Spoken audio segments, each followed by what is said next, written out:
You know, I've always been a fan of Papanikolaou. When I coached in Aris in 2007-8, he was a young kid. He came to our practice sometimes. You know, I fought through it, and I think we can all fight through it. But I think the one thing too is we can't be afraid to open up and get help. I think Spanoulis has a chance to become a great coach, but he was an elite player. Mr. Herbert, thank you for being with us. You admitted that after Canada and After you almost quit coaching, and that the Germany job was kind of refreshing. How is the return to the EuroLeague and to the day-to-day routine and the pressure of the competition? No, after coaching the German team, this is what I wanted, to get back to the daily grind, so to speak. And obviously, it's great to be back in the EuroLeague. You know, when I coached in the EuroLeague a couple times, it was much different back then. Now it's a different format. So it's no, I don't. Pressure. I say the more pressure you have, the better job you have, so to speak. You set the bar high for Bayern, talking about the mindset to aim for the Final Four. What's your opinion about the competition in the regular season so far? Unbelievable competition. Every game. Every game. There's no easy games, and you know, the talent level, the coaching level, outstanding in EuroLeague. Do you agree with the take that perhaps Panathinaikos and Olympiacos are the clear favorites, or do you think that perhaps there's going to be a Cinderella story at the end? Two excellent teams, obviously. I hope there's a Cinderella story. Yeah, you know, I just, you know, the difference between first place and 12th place is 2 or 3 games, looks like. And so, you know, the standings can move in 2 weeks, totally different. But obviously, I think, you know, Olympiacos and Panathinaikos, with their depth, their coaching, the home court advantage they have, you know, obviously 2 of the favorites. Are there any Greek players that perhaps you would love to have in Bayern? You know, I've always been a fan of Papanikolaou. When I coached in Aris in 2007-8, he was a young kid. He came to our practice sometimes, and he was still in high school back then. I just think one of the players who could really impact the game without scoring, good leadership, great team guy. Just an extension of the coach on the floor. And of course, you know, you got Slukas and some really talented players too. Speaking of Greece, and you mentioned your stint with Aris, what's your strongest memory from 07-08 season with Aris? I would have to say a couple of things. First of all, the fans, obviously. Just the passion they had with the team. The second thing was kind of the conflict between Aris and PAOK. I never had any understanding of that when I took the job. The third thing was, on day offs, we didn't see our foreign players, but all the Greek players were in working in the morning for an hour and a half, working, trying to get better. And I thought that was, I always wondered kind of how the Greek players had got so good, built so much confidence, but their work ethic was outstanding. Do you think that this is something that still stands for the Greek players? I would think so, but you know, I don't know. But I think back then they just had this work ethic, this will to become better, and they worked and they worked and they worked. You faced Greece and Coach Spanoulis in the Olympics last summer, and now the Greek coach is in EuroLeague too. What do you think it takes for a young coach to handle the demanding scenery in EuroLeague? No, I just think you've got to be able to go day by day. You can't get too high, you can't get too low, and you know, you got to make it enjoyable to a certain extent. You have to enjoy what you're doing, bring a passion, and you know, and some real good energy, and and hopefully the players can enjoy what they're doing. I think anything in life, I think when you can enjoy what you're doing, you have a chance to be much more successful. You know, for a certain, you know, if the players would rather go to the dentist and come to the practice, you're in trouble.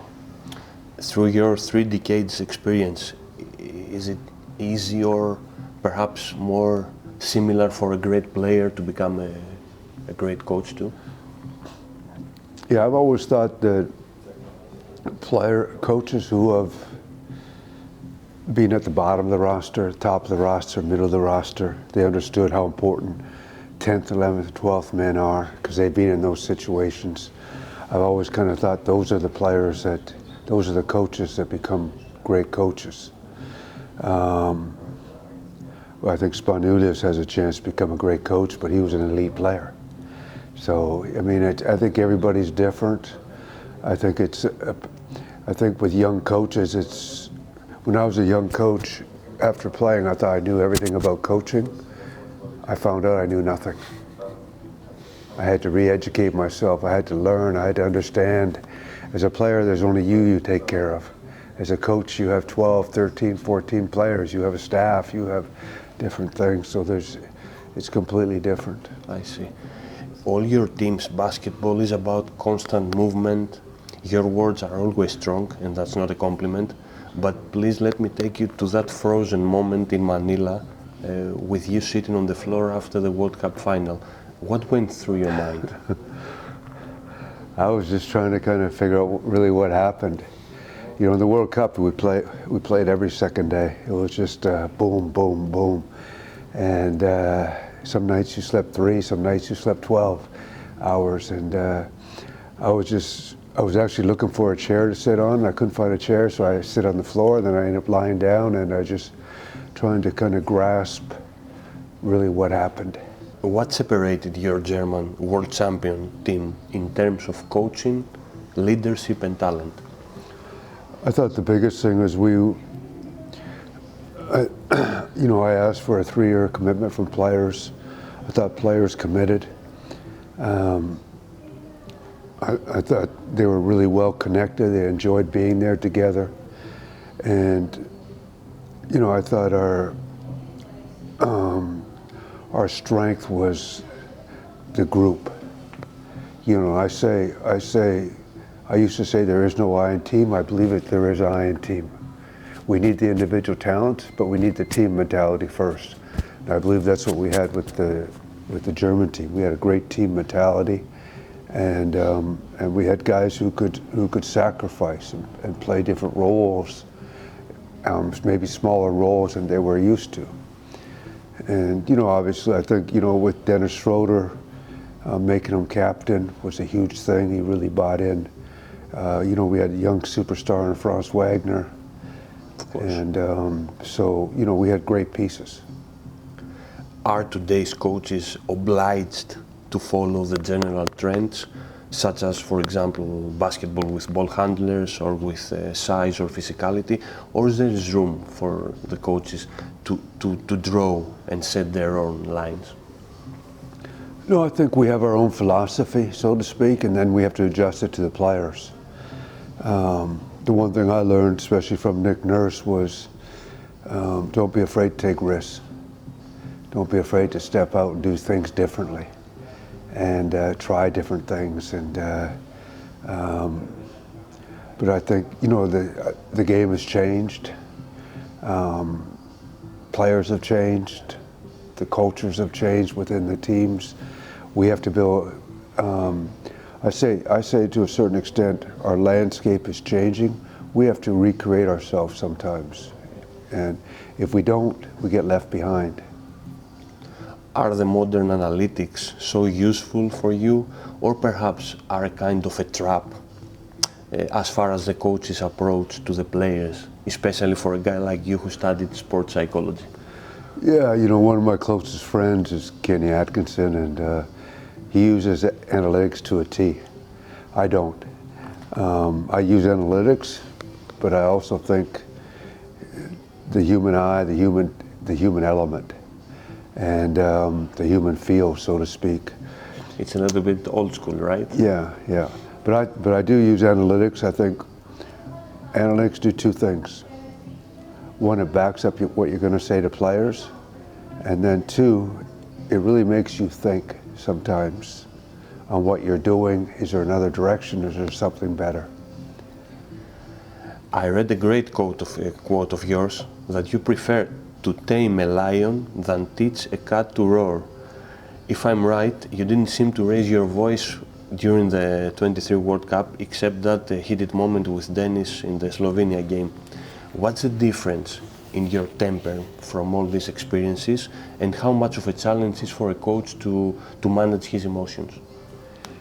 Yeah, you know, I changed, and I used to yell and scream, but I also learned that you could demand without yelling and screaming. And I think with the national team, a huge thing is developing relationships and communication, and building a trust factor with the players and everybody around you. And you do that by not yelling and screaming. You do that by communicating face to face as a group, different ways. And yeah, I think, you know, that changed me, coaching the German team, obviously. Back in the grind, it's a little bit different now, but I'm not like I used to be. Can you survive with a great player that perhaps is not the character that fits in your personality? Yes, I think you can. I think if he's a great player, you have to bend a little bit. You can't break, but you got to bend a little bit, and you really got to develop a relationship with him, a trust relationship. You know, I think what's come into play a lot more in coaching and business and different things is psychological safety, where players can come talk to you. They don't feel that I'm going to get upset with them or say something negative to them. They can come talk to you and give them your opinion. So this is something that you encourage, of course, right? Yeah, I mean, I had that with the German national team. I had Daniel Theis come to me one time. Frontz Wagner came to me earlier before we started the World Cup, and he said, "Coach, what we're doing against switching sucks." He didn't really say it that way, so I went back with the coaches and we revised things. We did things a little bit different, and then I went to Frontz and said, "What do you think now?" He says, "Much better, coach." How difficult was it for you to look in the mirror and share your story on depression in that book last summer? Yeah, I wasn't sure whether to do it.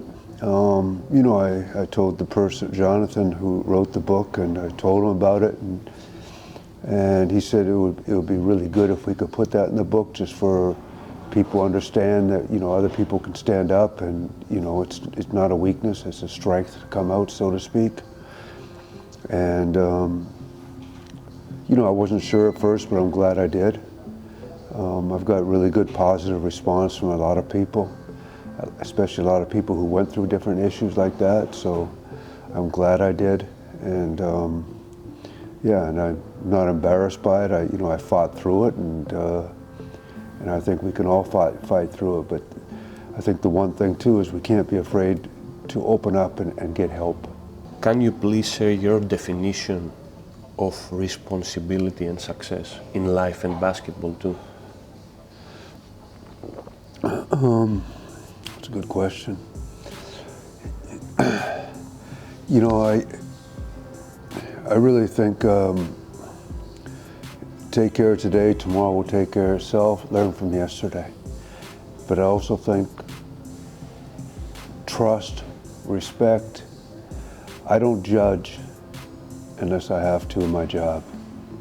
And but I think just building respect, giving trust, and hoping you're getting it back. And I think, you know, a big thing in success today, I think, is don't get stagnant, don't get on the beach. I use the term, keep climbing the mountain. Are we getting better? Are we keep moving? Are we getting better? Or are we average? If we stop trying to get better, we become average. And I use the term, we got to recreate ourselves. We got to keep learning. If we don't, especially in business or sport. AI is coming in, analytics is in basketball. Different things are happening all around us, and you know, we need to keep learning and getting better and have an open frame of mind to be a good listener.